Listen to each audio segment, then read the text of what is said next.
My name is Alex, and I'm not one to hold grudges, but let me tell you a little tale about a shocking move-out story I orchestrated while they were gone. Trust me, it's a revenge story like no other. I'm not one to air my dirty laundry, but it's high time I shared this juicy story. So, here goes. My name is Alex, and I'm a woman in my mid-30s. I'd always considered myself pretty average when it came to relationships, particularly with my track record in the love department. I'd gone through an all-girls private middle and high school, and then an all-women's university. After graduating, I landed a receptionist job at a big corporation, where it seemed like all my colleagues were women. Now, in my social circle, it was the norm for people to get invited to parties by business executives, but not for me.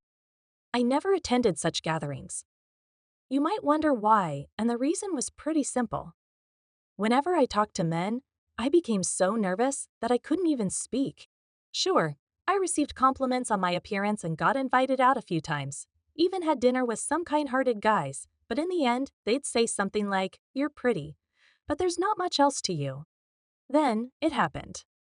My destiny knocked on the door in the form of Max, an employee from one of our client companies who always registered at my desk.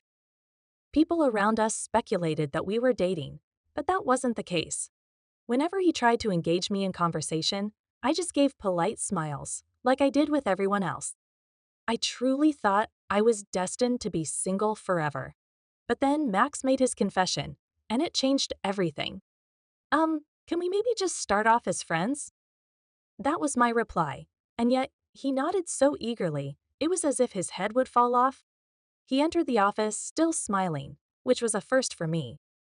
Until then, it had always been guys with clear ulterior motives, like wanting to have dinner or something. With Max, I sensed no such intentions, just pure affection. I was thrilled. I went out with him a few times, and even though I was still nervous and not much of a conversationalist, he accepted me for who I was. That's when I knew things were different. "Max, would you like to be in a relationship with me?" I asked, and he was overjoyed, to the point of tears. This all happened 2 years ago on Christmas. At that time, I felt extremely happy, thinking I'd be blessed forever with such a loving person. But like they say, every story has its twists and turns. 2 years later, I'm now in my late 30s, and I had to nudge my still sleeping husband, Lee, to wake up. I put on my shoes and left the house. Right now, I'm the only one bringing in money for our household. Lee's company went under 6 months ago, and he's been jobless ever since. He's been job hunting, but it's been rough. Not only is the economy bad, but his industry is also saturated. Even if he gets an offer, it's often for a take-home salary of just $2,000, making it difficult for him to commit to changing jobs. Despite all this, I continue to support him. Our love isn't so superficial that it would fade just because of unemployment. My salary has always been modest, and we've never lived a life of luxury. We reside in a 2-bedroom rental apartment that's over 30 years old. It's not a secure building, and it's a 30-minute walk from the train station. But I was willing to compromise on many things to continue our life together. I suspected that Lee still couldn't move on from the shock of his company going bankrupt. He had a few job offers, and I patiently waited, believing he'd find a good match and recover emotionally. But my hope was fleeting, and he continued to deteriorate.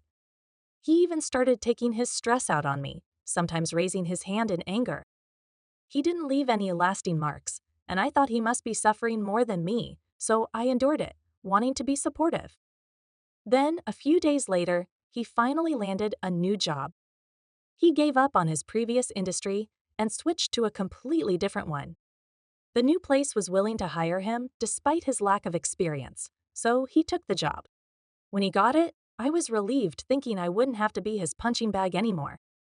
I'd wondered if he was becoming abusive, but it seemed like it was just a phase. Now he's working hard at the new company and even got promoted to a team lead. A year has passed since then, and I turned 40. I was thinking about having kids soon, but the loving man I married seemed to have vanished. I'd hear things like, "Hey, I told you I like toast. Why did you make pancakes? And if you're going to serve fruit, at least remove the pit." My husband started getting angry over the smallest things and began saying awful stuff. Really? Do you have to speak like that? You're an adult, Lee. Take out the pit yourself, I retorted, losing my patience. He responded by slamming his fist into the wall, intimidating me. I'm not confrontational, but I knew instinctively that his behavior was emotional abuse. Lately, I've been careful not to provoke him, but we've been fighting a lot, and I'm emotionally drained. The breaking point for me was when he took it out on me. The pressure of his new job seemed to be the root cause. He got promoted to team leader shortly after, proving his worth. Now everyone was telling him he was on the fast track to becoming a department head. Unable to bear this new pressure, he started lashing out at me, the easier target. Actually, I quit my job when I turned 40 to become a housewife. I'd always planned to leave my receptionist job in my 30s to pursue something I truly wanted to do. My husband knew this, so I retired as planned at 40. But it seems he doesn't like it. In this day and age, women need to work too.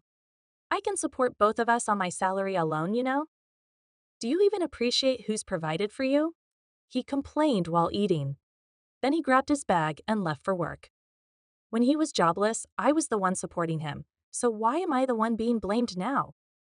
That was when I began to feel distant from him emotionally. One day, I returned home to find unfamiliar shoes at the door. To my surprise, my mother-in-law was lounging in the living room. "Oh, Mom, what are you doing here?" When I approached her, my mom flatly said, "Didn't Lee tell you? I'm moving in here from today."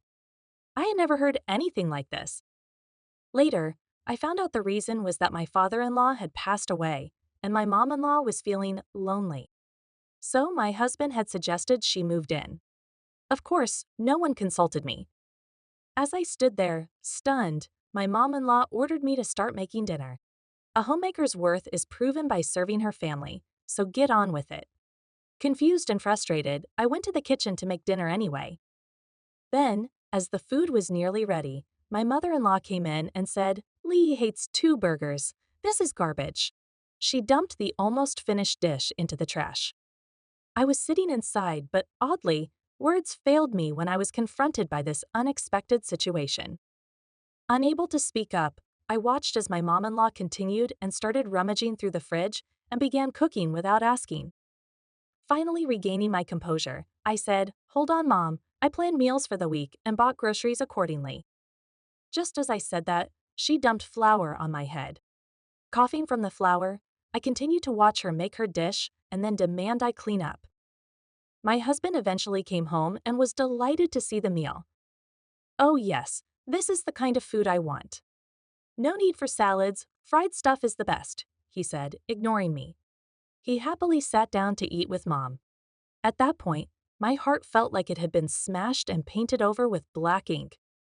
From then on, the daily harassment from my mother-in-law and the emotional abuse from my husband continued. I felt there was no place for me in this home, and even though my husband had pressed for intimacy, under the circumstances, I naturally couldn't accept. I had been avoiding getting pregnant, even though I was already 40, because I didn't want a child with this abusive man. Then, finally, the last straw broke. My mom-in-law said she was feeling unwell and asked me to drive her to the hospital. I didn't want to spend time with her, but I couldn't just leave her unwell, so I begrudgingly drove her to the hospital. But when I went to pick her up, a social worker called me into a separate room. "You must be having a tough time doing all the housework and childcare alone, but taking it out on your husband and mother-in-law isn't good," she said. Apparently, my mother-in-law had been claiming that I caused her bruises from a fall. Worse, she'd been going to the hospital multiple times and had consulted about me every time. It seems she had chosen that day to deliver the final blow. The social worker, not knowing the whole story, just blamed me. "You should take better care of children and the elderly. All the while, our family doesn't even have kids." I reached my limit when I was told I might need psychiatric help.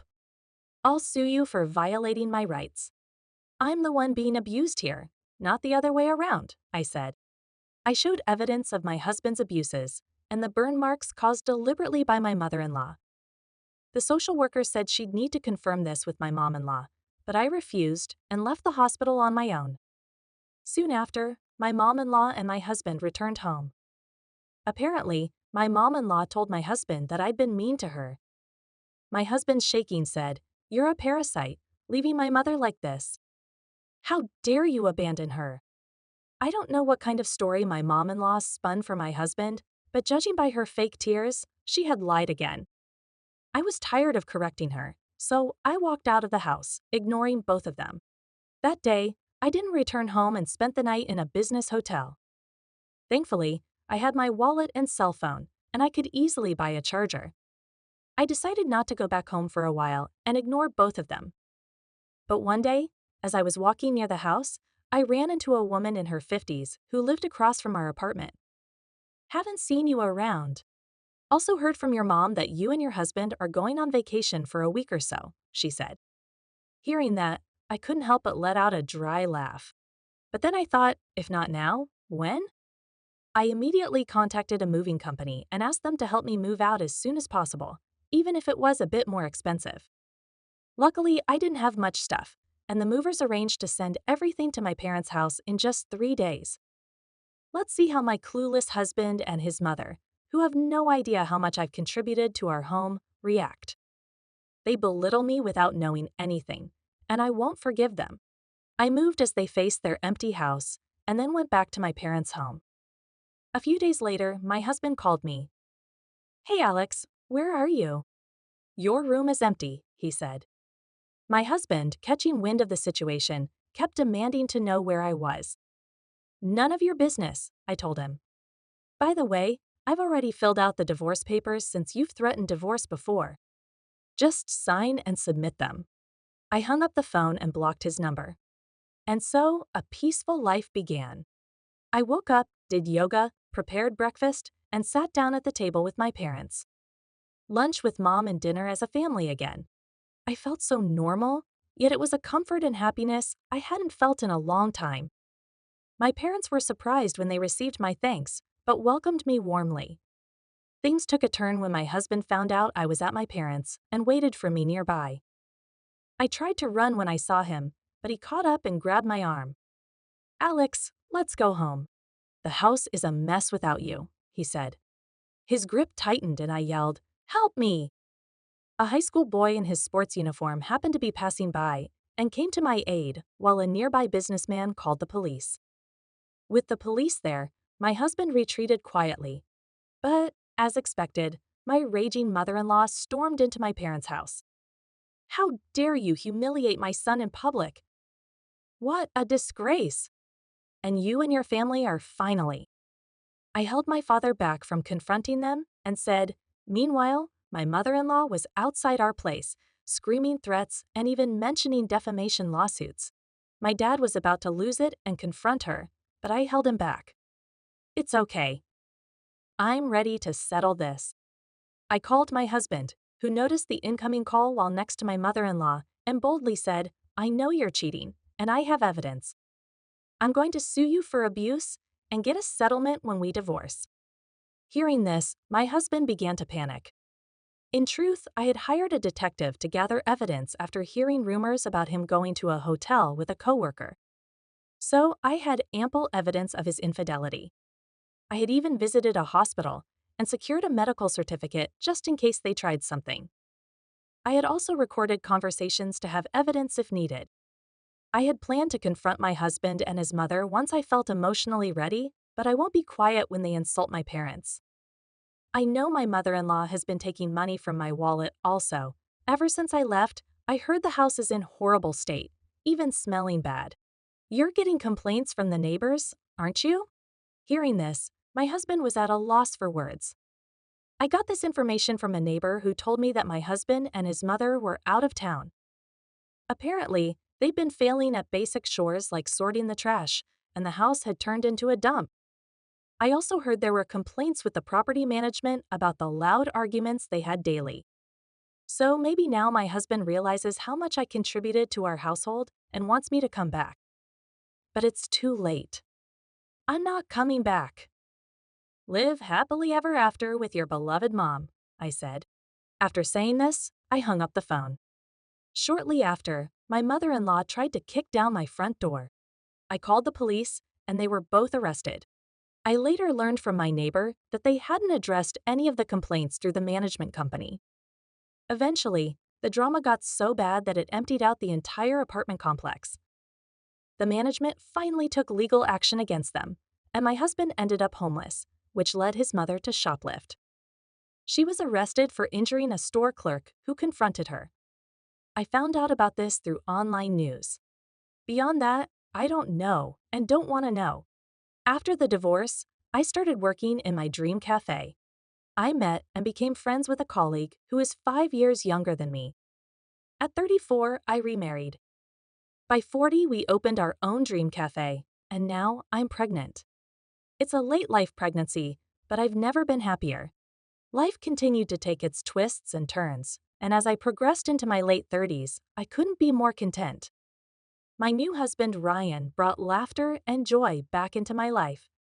He was supportive, understanding, and most importantly, he respected me as an equal partner.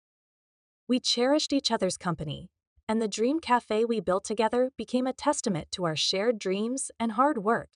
As I reached my 40s, I thought about starting a family once again. It was a late-life pregnancy, but it didn't deter our enthusiasm. Ryan and I were excited about the prospect of becoming parents. We knew it would be a new chapter in our life, one filled with responsibilities and sleepless nights, but we were ready for the adventure. I focused on maintaining a healthy lifestyle during my pregnancy, staying active, and ensuring my baby's well-being. We shared the news with our friends and family, and they were overjoyed for us. My parents, who had supported me throughout my journey, couldn't have been happier about becoming grandparents. Months passed, and my belly grew with our little one. I continued working at the cafe, managing the bustling business alongside Ryan. Our customers became like an extended family, offering their support and warm wishes as they watched my pregnancy progress. The cafe was thriving, and we even expanded, opening a second location in a nearby neighborhood. It was a busy time, but it brought us closer together as a couple. We embraced the challenges, knowing that they were the stepping stones to our family's future. Finally, the day arrived when I held my precious baby in my arms for the first time. The joy and love that filled our hearts were indescribable. Becoming a mother was a dream I had longed for, and now it had become a reality. Our baby, a beautiful and healthy girl, brought an incredible sense of fulfillment into our lives. Her arrival marked the beginning of a new, remarkable chapter. We named her Lily, and she quickly became the center of our universe. As we navigated the early days of parenthood, Ryan and I shared the responsibilities of caring for Lily. We took turns with feedings, diaper changes, and those long, sleepless nights. Our bond as a family grew stronger with every moment we spent together. Despite the challenges of being new parents, we found immense joy in watching our daughter grow and develop. Her laughter, her first steps, and her countless firsts were cherished memories that we documented with countless photos and videos. Lily's grandparents, my parents, and Ryan's parents played a vital role in our family's life. They showered her with love and attention, doting on their precious grandchild. Our little one was truly blessed with a circle of people who cared deeply for her. As Lily grew, we continued to operate our successful cafes and even expanded further. It was a testament to our hard work and determination, and it provided a secure future for our family. The years passed, and we watched our daughter transform from a tiny infant into a smart and independent young girl.